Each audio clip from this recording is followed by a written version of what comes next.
Linguine alle Vongole is often lost in translation. Welcome to your guardian chef, your angel in the kitchen.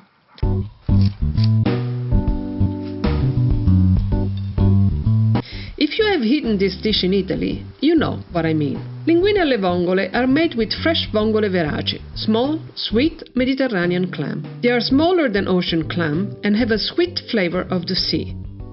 Frozen or canned clam are not an option. You need these fresh ones. Rinse them in cold water to remove the sand and discharge any that are already broken. Into the pan, fry extra virgin olive oil and 2 chopped garlic cloves. Let them turn golden. If you want the red version, add 2 fresh chopped tomatoes here, not tomato sauce, fresh tomatoes only. Add the clams, cover the pan and let them open in their own steam. The moment they are all open, add half a cup of dry white wine and let it evaporate.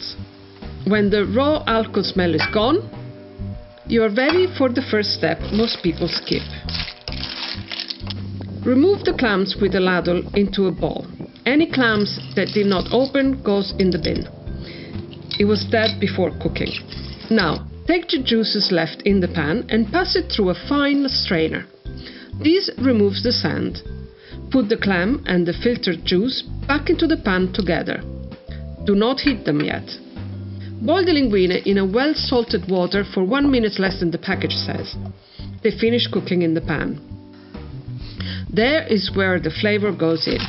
Strain and add the pasta straight to the clam and juice. Low heat, add the chopped fresh parsley, black pepper and 1 tablespoon of extra virgin olive oil if needed.